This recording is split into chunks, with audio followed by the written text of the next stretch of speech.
नमस्कार, मैं प्रिया। आज है 25 सितंबर। चले जानते हैं बिहार की 25 बड़ी खबरों को।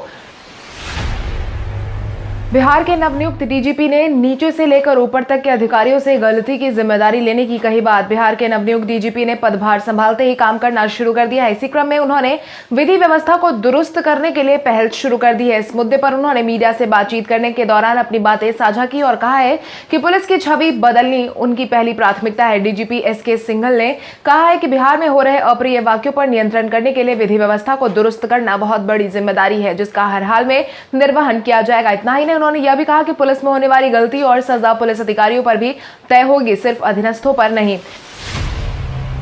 बिहार के 11 जिलों में 28 से चलाया जाएगा फलेरिया उन्मूलन कार्यक्रम। फलेरिया उन्मूलन कार्यक्रम हेतु 11 जिलों में दिशा निर्देश का अनुपालन किया जा रहा है। इसके साथ ही मुहिम को चलाने की शुरुआत की जाएगी। राज्य स्वास्थ्य समिति एवं ग्लोबल हेल्थ स्ट्रेटजीज की तरफ से आयोजित मीडिया कार्यशाला में इस बात की जानकारी दी गई है। राज्य स्वास्थ्य समिति के सचिव सह कार्यपालक निदेशक मनोज कुमार ने फलेरिया उन्मूलन के लक्ष्य को प्राप्त करने के लिए MDA के महत्व और उपचार के बारे में भी बताया है। पूर्णिया और शिवहर में बाढ़ की परेशानी एक बार फिर बढ़ी। शिवहर में बागमती नदी लाल निशान से लगभग 80 सेंटीमीटर ऊपर बह रही है, जिससे शिवहर जिले में बाढ़ की परेशानी उत्पन्न हो गई है। शिवहर मोतिहारी स्टेट हाईवे 54 कच्ची दरगाह बाढ़ के पानी का दबाव बढ़ गया है, जिसके कारण आवागमन पूरी तरीके से बंद है। जिसके तहत पूर्णिया जिले में भी लगातार हो रही बारिश के बाद कनकई नदी उफान पर है। पूर्णिया में तो कटाव भी तेजी से हो रहा है, जिसके बाद लोग परेशान नजर आ रहे हैं। आपको बता दें, शहर में स्टेट हाईवे 54 के कच्ची पथ पर लगभग 5 फीट पानी का बहाव हो रहा है। लोग नाव के सहारे मोतिहारी आवागमन कर रहे हैं। बिहार में कोविड-19 प्रभावितों की संख्या पहुंची 1,74,000 के पार। स्वास्थ्य विभाग की तरफ से मिली जानकारी के अनुसार बीते दिन के पिछले 24 घंटे में 1203 मरीजों की पुष्टि की गई है, जिसके बाद संक्रमितों की संख्या बढ़कर 1,76,266 पर पहुंच गई है। अगर हम प्रभावित जिलों की संख्या की बात करें तो अररिया में 57, अरवल में 10, औरंगाबाद में 15, बांका में 30, बेगूसराय में 14, भागलपुर में 27, भोजपुर में 16, बक्सर में 14, दरभंगा में 24, पूर्वी चंपारण में 36, गया में 24, गोपालगंज में 48, जमुई में 19, जहानाबाद में 7, कैमूर में 4, कटिहार में 39, खगड़िया में 6, किशनगंज में 18, लखीसराय में 5, मधेपुरा में 28, मधुबनी में 52, मुंगेर में 13, मुजफ्फरपुर में 65, नालंदा में 85, नवादा में 13, पटना में 192, पूर्णिया में 54, रोहतास में 36, सहरसा में 43, समस्तीपुर में 15, सारण में 29, शेखपुरा में 21, शिवहर में 12, सीतामढ़ी में 9, सिवान में 16, सुपौल में 48, वैशाली में 13, पश्चिम चंपारण में 45। वहीं दूसरी तरफ ठीक होने वाले मरीजों की संख्या में भी लगातार बढ़ोतरी देखी जा रही है। स्वास्थ्य विभाग की तरफ से बीते दिन शाम 4 बजे तक जारी किए गए आंकड़ों के अनुसार कुल मिलाकर 1,59,700 मरीज ठीक हो चुके हैं। वहीं 868 लोगों की जान जा चुकी है। NMCH में हर दिन कोविड-19 के 500 सैंपल की होगी जांच। स्वास्थ्य विभाग के प्रधान सचिव प्रत्यय अमृत ने लोगों से विशेष एहतियात बरतने की अपील करते हुए कहा है कि कोविड-19 का प्रभाव तब तक नहीं होगा जब तक इसके वैक्सीन बाजार में नहीं आ जाएंगे। इतना ही नहीं, हाल ही में कोविड-19 की जांच में तेजी लाने के लिए NMCH में सेंटर ऑफ एक्सीलेंस में लगाए गए real time reverse transcription polymerase chain reaction machine का उद्घाटन किया गया। इस मशीन के चालू हो जाने से अब हर दिन लगभग कोविड-19 के 500 सैंपल की जांच संभव हो सकेगी। गौर करने की बात यह है कि पहले कोविड-19 के RT-PCR जांच को लेकर सैंपल कलेक्ट कर उसे जांच के लिए RMRI में भेजा जाता था। पूर्वी चंपारण के पीपरा में आज पहुंचेंगे मुख्यमंत्री नीतीश। मुख्यमंत्री नीतीश कुमार आज पीपरा पहुंचने वाले हैं, जिसके लिए तैयारी पूरी की जा चुकी है। मुख्यमंत्री ने शुक्रवार को पीपरा थाने में बलवा कोठी गांव में स्वर्गीय दरोगा पांडे के श्राद्ध कर्म का हिस्सा बनेंगे। इतना ही नहीं, इसको लेकर बीते दिन ही डीएम ने अधिकारियों के साथ गांव का दौरा भी कर लिया था। इसके लिए डीएम ने अधिकारियों को दिशा निर्देश भी दे दिए थे, जिसके बाद मुख्यमंत्री आज दोपहर तक बलवा गांव पहुंच सकते हैं। गुप्तेश्वर पांडे ने बिहार के किसी भी विधानसभा सीट से चुनावी मैदान में उतरने की कही बात। बिहार के पूर्व डीजीपी गुप्तेश्वर पांडे ने पद से स्वैच्छिक सेवानिवृत्ति लेने के बाद उनकी राजनीति में आने की बात लगातार हो रही थी। हालांकि शुरुआत में तो उन्होंने इस बात से साफ तौर पर इनकार कर दिया था, मगर एक बार फिर से अपनी राजनीतिक पारी के बारे में उन्होंने खुलकर बात की है। राजनीतिक पार्टी में शामिल होने और चुनावी मैदान में उतरने के सवाल पर गुप्तेश्वर पांडे ने कहा है कि क्या यह अवैध है कि मीडिया हाउस को दिए एक खास इंटरव्यू में पूर्व डीजीपी पांडे ने कहा है कि बिहार की जनता मुझसे बहुत प्यार करती है, मैं कहीं भी चुनावी मैदान को जीत सकता हूं। इसके साथ ही चुनाव में मेरे VRS को जोड़ना गलत है। बिहार में कई इलाकों में भारी बारिश और आकाशीय बिजली गिरने की जताई गई संभावना। नेपाल के साथ साथ बिहार के अधिकांश जिलों में लगातार बारिश हो रही है। भारी बारिश से कई नदियों के जलस्तर में फिर से वृद्धि देखी जा रही है।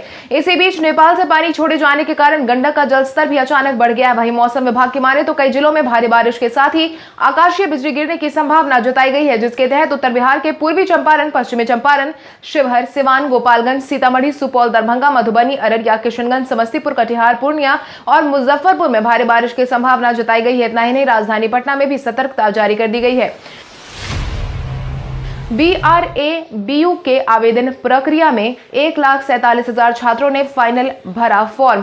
BRA बिहार विश्वविद्यालय में स्नातक एडमिशन के लिए ऑनलाइन अप्लाई को गुरुवार रात से पोर्टल बंद कर दिया गया है। 1.5 महीने से अधिक समय तक चले आवेदन की प्रक्रिया में 1,47,000 छात्रों ने फाइनल फॉर्म भरा है। हालांकि सीटों पर अंतिम फैसला नहीं हो सका है। मिली जानकारी के अनुसार 3 से 4 दिनों में सीट पर विश्वविद्यालय निर्णय ले लेगा। इधर मेरिट लिस्ट जारी करने का समय तय कर दिया गया है। UNIS coordinator doctor Lalan Kumar Jha ने इस बात की जानकारी दी है और कहा है कि 1 अक्टूबर को स्नातक एडमिशन के लिए पहली मेरिट लिस्ट जारी कर दी जाएगी। सभी कॉलेज को लिस्ट भेज दिया जाएगा। फर्स्ट लिस्ट के छात्रों को एडमिशन के लिए 10 दिन का समय दिया जाएगा। आज बिहारी पहचान में हम बात करेंगे आनंद मिलिंद की। आनंद मिलिंद हिंदी फिल्मों में एक प्रसिद्ध संगीतकार जोड़ी है। प्रतिभाशाली संगीतकार चित्रगुप्त के दोनों पुत्र आनंद चित्रगुप्त और मिलिंद चित्रगुप्त अपने शुरुआती दौर में संगीतकार लक्ष्मीकांत प्यारेलाल के सहायक भी रहे। चित्रगुप्त परिवार के नाम को रोशन करने वाले आनंद और मिलिंद का जन्म बिहार में हुआ था। आपको बता दें, आनंद और मिलिंद ने अपने पिता के सहायक के तौर पर कई हिंदी और भोजपुरी फिल्मों में संगीत दिया है। उनकी पहली फिल्म कयामत से कयामत तक थी और इस फिल्म में सफलता से कई कीर्तिमान भी स्थापित किए थे। यह फिल्म कलाकार आमिर खान की पहली फिल्म थी। इस फिल्म के गीत पापा कहते हैं बड़ा नाम करेगा उदित नारायण का गाया हुआ है, जो कि बहुत प्रसिद्ध हुआ था। इस पर संगीत के लिए आनंद और मिलिंद को कई अवार्ड भी मिले हैं। अब हर वाहन चालक पर होगी बिहार परिवहन ऐप की नजर। अब हर वाहन चालक पर बिहार परिवहन ऐप अपनी पैरी नजर बना के रखेगा। राज्य में कब, कहां और कैसे अप्रिय वाकये हुए, कितने लोग इसमें थे और कितने लोग हताहत हुए, किसकी गलती थी, इसकी जानकारी एक क्लिक पर उपलब्ध हो जाएगी। एक ही प्लेटफॉर्म पर अलग अलग परिवहन सेवाओं की जानकारी के साथ ही आसानी से डेटा मिल जाएगा। परिवहन विभाग के सचिव संजय अग्रवाल ने बताया कि सड़क पर हो रहे मामलों को देखते हुए आंकड़ों को कंप्यूटराइज्ड रिकॉर्ड रखने के लिए बिहार परिवहन मोबाइल ऐप तैयार किया गया है। उसमें ड्राइविंग लाइसेंस से संबंधित यातायात नियम के उल्लंघन, शुल्क, परमिट की निकट के प्रदूषण जांच केंद्र, टैक्स पेमेंट आदि की जानकारी मिलेगी।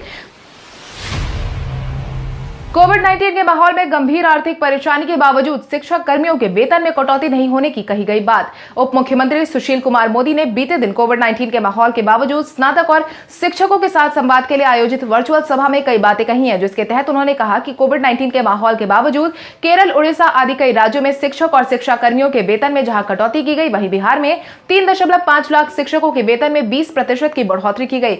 वेतन वृद्धि किए जाने से उनके मूल वेतन में 2700 से 4000 तक की वृद्धि हुई है। इसके साथ ही इसे राज्य सरकार को 2765 करोड़ के अतिरिक्त व्यय वहन करना पड़ेगा। साथ ही विश्वविद्यालय शिक्षकों को 7वें वेतनमान का लाभ दिया गया है। हाल ही में 4638 सहायक प्राध्यापकों की नियुक्ति के लिए विज्ञापन निकाला गया है। बिहार प्रशासनिक सेवा के 4 अफसरों की हुई प्रतिनियुक्ति। बिहार प्रशासनिक सेवा के 4 पदाधिकारियों की प्रतिनियुक्ति कर दी गई है। राज्य सरकार की तरफ से इसकी अधिसूचना जारी कर दी गई है। विशेष भू सर्वेक्षण कार्यक्रम के तहत राजस्व एवं भूमि सुधार द्वारा संविदा के आधार पर अमीन के पद पर नियुक्ति के नियोजन के लिए कैंडिडेट के काउंसलिंग कार्य में इन अधिकारियों को जिम्मेदारी दे दी गई है। सामान्य प्रशासन विभाग की तरफ से जारी अधिसूचना के मुताबिक बिहार प्रशासनिक सेवा के 4 पदाधिकारियों की प्रतिनियुक्ति की गई है। 28 सितंबर से लेकर 30 सितंबर तक इन अफसरों को अमीन के पद पर नियुक्ति के नियोजन के लिए कैंडिडेट के काउंसलिंग कार्य में इन अधिकारियों को जिम्मेदारी दी गई है। राजनाथ सिंह ने बिहार के शिक्षकों से की बात। चुनाव की तारीख जैसे जैसे नजदीक आ रही है, वैसे वैसे बिहार से नाराज तबकों को मनाने की कोशिश की जा रही है। इसी क्रम में रक्षा मंत्री राजनाथ सिंह ने बीते दिन बिहार के शिक्षकों के साथ वीडियो कॉन्फ्रेंसिंग के जरिए बात की है। रक्षा मंत्री राजनाथ सिंह ने इस दौरान कहा कि बिहार के शिक्षकों में ना तो बुरा समय भी देखा है, बहुत संघर्ष किया है। मुझे वो समय याद है जो बिहार के शिक्षक सड़क पर उतर गए थे और विरोध के लिए मजबूर हो गए थे। कारण क्या था? 6 महीने से वेतन नहीं मिला, साल भर से वेतन नहीं मिला। इसके अलावा उन्होंने कहा कि भारत में शिक्षा के नए मुहावरे गढ़े गए हैं, जहां छात्रों को एक्टिविटी बेस्ड लर्निंग और डिस्कवरी बेस्ड लर्निंग की तरफ बढ़ने के लिए प्रोत्साहित किया जाएगा। बिहार के पूर्व डीजीपी गुप्तेश्वर पांडे ने दर्ज कराया मामला। बिहार के पूर्व डीजीपी गुप्तेश्वर पांडे ने बीते दिन मामला दर्ज करवाया है। मिली जानकारी के अनुसार थाने में दर्ज करवाए गए मामले की जानकारी उन्होंने खुद ट्वीट करके दी है, जिसमें उन्होंने लिखा है कि मेरे नाम से फेक अकाउंट बनाकर बिहार के मुख्यमंत्री नीतीश कुमार के बारे में गलत टिप्पणी की जा रही है। फिलहाल मामला दर्ज करवा रहा हूँ, ऐसे लोगों से सावधान रहे। आपको बता दें, गुप्तेश्वर पांडे के नाम से फेक फेसबुक अकाउंट बनाया गया था। उसी अकाउंट से गलत गलत टिप्पणियां मुख्यमंत्री नीतीश कुमार के खिलाफ की जा रही थी। नए टर्मिनल बनने के बाद हर साल 80 लाख यात्रियों को सेवा देगा पटना हवाई अड्डा। विमानन मंत्री हरदीप सिंह पुरी ने पटना हवाई अड्डा के बन जाने के बाद 80 लाख यात्रियों को सेवा देने की बात कही है। गुरुवार को मीडिया को संबोधित करने के दौरान उन्होंने कहा कि नए टर्मिनल के बनने के बाद पटना हवाई अड्डा पर लाखों यात्रियों को सेवा प्रदान करने में सक्षम हो जाएगा। अभी पटना हवाई अड्डे की क्षमता सालाना 45.3 लाख यात्रियों को संभालने की है। उन्होंने आगे कहा कि पटना में बिहटा हवाई अड्डा शहर का दूसरा वाणिज्यिक हवाई अड्डा होगा। वहां नया सिविल एनक्लेव बनाया जा रहा है। इसे हर साल 50 लाख यात्रियों को संभालने में सक्षम होगा। अनलॉक 4 उल्लंघन मामले में पुलिस ने अब तक 58 लोगों को लिया हिरासत में। बिहार में लगातार कोविड-19 के मामले बढ़ते जा रहे हैं। अनलॉक 4 को सफल बनाने के लिए पुलिस मुख्यालय ने सभी जिला अध्यक्षों को वाहन चेकिंग मुहिम चलाने का निर्देश दे दिया है। 1 सितंबर से अब तक कुल मिलाकर 16 मामले दर्ज किए जा चुके हैं। वहीं अब तक कुल मिलाकर 58 लोगों को हिरासत में भेजा जा चुका है। पुलिस मुख्यालय के एडीजी जितेंद्र कुमार की तरफ से साझा की गई जानकारी के अनुसार 1 सितंबर से लेकर अब तक कुल मिलाकर मास्क नहीं पहनने वाले 58,42,350 रुपए वसूले जा चुके हैं। वहीं नियमों का पालन नहीं करने वालों से सिर्फ गुरुवार को 1,79,200 रुपए फाइन के रूप में वसूले गए हैं। कृषि विधेयक को लेकर मुख्यमंत्री नीतीश कुमार ने कही अहम बात। बीते दिन मुख्यमंत्री नीतीश कुमार ने विधानसभा चुनाव के पहले आयोजित कार्यकर्ता सम्मेलन में कार्यकर्ताओं से लगातार तीसरे दिन जदयू कार्यालय पहुंचकर मुलाकात की। कार्यकर्ता सम्मेलन समाप्त करने के बाद बाहर निकलने के क्रम में उन्होंने मीडिया से बातचीत करने के दौरान 25 सितंबर को कृषि विधेयक को लेकर भारत बंद के आह्वान पर पूछे गए सवाल का जवाब दिया, जिस पर मुख्यमंत्री नीतीश कुमार ने अपनी प्रतिक्रिया दी है और कहा है कि किसानों के लिए कुछ नहीं होता था, अब बहुत कुछ हो रहा है। खरीद का काम जारी है। इस बिल का विरोध नहीं करना चाहिए, किसान के हित में है। इसके बारे में अनावश्यक गलतफहमी है। पहली बार इलेक्शन मोड में दिखी पुष्पम प्रिया चौधरी। कुछ ही महीने पहले अपने आप को मुख्यमंत्री उम्मीदवार घोषित करने वाली पुष्पम प्रिया चौधरी अब राजनीतिक मूड में नजर आ रही हैं। मिली जानकारी के अनुसार प्लूरल्स पार्टी की नेता पुष्पम प्रिया चौधरी पार्टी कार्यकर्ताओं के साथ अपने गृहनगर दरभंगा पहुंची थी। इस दौरान देर शाम दरभंगा के श्यामा मंदिर में दर्शन करने पहुंची पुष्पम प्रिया चौधरी ने मीडिया से बातचीत की है। साथ ही उन्होंने मुख्यमंत्री बनकर क्या कर सकती हैं और क्या नहीं कर सकती, ये तो वहां बैठने के बाद ही उन्हें पता चलेगा। उन्होंने आगे कहा कि जिन लोगों को बिहार की जनता ने 15-15 साल तक राज करने का अधिकार दिया है, उन लोगों ने दिखा दिया कि उनसे कुछ नहीं होगा। शरद यादव की बेटी सुभाषिनी राव राज ने मोदी और नीतीश कुमार को किया शुक्रिया। पूर्व केंद्रीय मंत्री शरद यादव की बेटी सुभाषिनी राज राव ने मुख्यमंत्री नीतीश कुमार और प्रधानमंत्री नरेंद्र मोदी के नाम पर गुरुवार को एक भावनात्मक पत्र जारी किया है, जिसमें उन्होंने एनडीए के नेताओं के प्रति आभार व्यक्त किया है। सबसे पहले प्रधानमंत्री नरेंद्र मोदी और बिहार के मुख्यमंत्री नीतीश कुमार का जिक्र करते हुए उन्होंने कहा कि प्रधानमंत्री के साथ गृह मंत्री अमित शाह और स्वास्थ्य मंत्री हर्षवर्धन लगातार उनके संपर्क में और फोन पर बात करते हुए उनकी हिम्मत बढ़ाई है। इन सब की दुआ और आशीर्वाद का असर है कि आप शरद यादव जो है वो पूरी तरीके से स्वस्थ होते नजर आ रहे हैं। वहीं बिहार के मुख्यमंत्री नीतीश कुमार और कांग्रेस के वरिष्ठ नेताओं को भी पत्र के माध्यम से धन्यवाद दिया गया है। पटना में रणदीप सुरजवाला ने प्रधानमंत्री नरेंद्र मोदी और मुख्यमंत्री को लिया निशाने पर। पटना में रणदीप सुरजवाला ने प्रधानमंत्री नरेंद्र मोदी और मुख्यमंत्री नीतीश कुमार को बीते दिन निशाने पर लिया है, जिसके तहत विधानसभा चुनाव को ध्यान में रखते हुए उन्होंने अपनी पार्टी के साथ मिलकर किसान बिल को लेकर मोर्चा खोल दिया है। कांग्रेस पार्टी के नेता रणदीप सुरजवाला ने केंद्र सरकार के खिलाफ बयानबाजी करते हुए कहा कि 3 काले कानून के माध्यम से मोदी और नीतीश बाबू किसानों को तबाह कर रहे हैं। वहीं उन्होंने बिहार में कांग्रेस समर्थित सरकार बनी तो किसानों के लिए न्यूनतम समर्थन मूल्य गारंटी कानून लाने की भी बात कही है। किसान बिल के खिलाफ तेजस्वी यादव ने शुरू की मुहिम। किसान बिल को लेकर देश के अलग अलग हिस्सों में लगातार विरोध जारी है, जिसकी झलक बिहार में भी अब दिखने लगी है। बिहार में भी इस बिल के खिलाफ पूरा विपक्ष एकजुट नजर आ रहा है। इसी क्रम में नेता प्रतिपक्ष तेजस्वी यादव ने भी पहले ही ऐलान कर दिया था कि 25 सितंबर को वो किसान बिल के खिलाफ हुंकार भरने वाले हैं, जिसके परिणाम स्वरूप पटना की सड़कों पर उतरकर उन्होंने बिल का विरोध करने का फैसला लिया है। जिसके बाद तेज प्रताप यादव ने भी तेजस्वी यादव का बीते दिन पूरा समर्थन किया है। तेज प्रताप यादव ने बिहार की जनता से अपील की है कि इस बिल के विरोध में तेजस्वी के साथ मिलकर केंद्र सरकार के खिलाफ हल्ला बोले। अभी कुछ दिनों तक रिया चक्रवर्ती के बाहर आने की कोई आसार नहीं। रिया चक्रवर्ती की मुश्किलें लगातार बढ़ती जा रही है। बॉलीवुड अभिनेत्री रिया चक्रवर्ती की जमानत याचिका की सुनवाई मुंबई हाईकोर्ट ने 29 सितंबर तक के लिए टाल दी है। वहीं अब रिया चक्रवर्ती और उनके भाई की जमानत याचिका पर मंगलवार को सुनवाई होगी, तब तक उन्हें सलाखों के पीछे रहना होगा। रिया चक्रवर्ती फिलहाल एनसीबी की तरफ से जारी किए गए जांच पड़ताल के कारण सलाखों के पीछे चल रही है। रिया के साथ ही उनके भाई भी इस मामले को लेकर एनसीबी की गिरफ्त में है। आपको बता दें 8 सितंबर को रिया और उनके भाई दोनों एनसीबी ने हिरासत में ले लिया था, जिसके बाद उन्हें 14 दिन के न्यायिक हिरासत में मुंबई के भाई खला में भेज दिया गया था। जूम ने लॉन्च किया नया फीचर। जूम प्लेटफॉर्म ने भारत में वीडियो कॉन्फ्रेंसिंग के लिए काफी इस्तेमाल किया जाता है। कोविड-19 के माहौल में जूम ऐप काफी मशहूर भी हुआ। इस ऐप की तरफ से वीडियो कॉन्फ्रेंसिंग के अनुभव को और ज्यादा बेहतर बनाने के लिए समय समय पर फीचर में अपडेट किया जाता रहा है। उनकी तरफ से एक बार फिर से इसे अपडेट करने का ऐलान गुरुवार को किया गया है, जिसके मुताबिक जूम प्लेटफॉर्म पर कई नए फीचर्स आने वाले हैं। कंपनी ने ऐलान किया है कि नए अपडेट के बाद इस ऐप से वीडियो कॉलिंग के जरिए जोड़ना काफी आसान हो जाएगा। साथ ही वीडियो कॉलिंग का अंदाज कुछ हद तक बदला भी जाएगा। इसके साथ ही जूम की तरफ से जो नए फीचर्स को अपने प्लेटफॉर्म में जोड़ा गया है, उसमें multi pinning, spotlight, new gallery, caption size के साथ कई कीवर्ड शॉर्टकट शामिल है। किंग्स 11 पंजाब की टीम के सामने नहीं टिकी royal challengers. IPL premier league के छठे मैच में किंग्स 11 पंजाब ने रॉयल चैलेंजर्स बेंगलुरु को करारी मात दी है। किंग्स 11 पंजाब ने पहले बल्लेबाजी करते हुए 206 रनों का लक्ष्य आरसीबी के सामने रखा था। वहीं किंग्स 11 पंजाब के कप्तान केएल राहुल ने बेंगलुरु के गेंदबाजी की जमकर खबर ली, जिसमें महज 69 गेंदों पर 132 रन बनाकर केएल राहुल का यह शतक बेंगलुरु पर भारी पड़ गया। 207 रनों के विशाल लक्ष्य का पीछा करने उतरी बेंगलुरु की टीम की बल्लेबाजी फ्लॉप साबित हुई। बेंगलुरु की टीम 109 रन पर ऑल आउट हो गई, जो कि केएल राहुल के निजी स्कोर को भी पार नहीं कर पाई और यह मुकाबला 97 रनों के अंतर से हार गई है।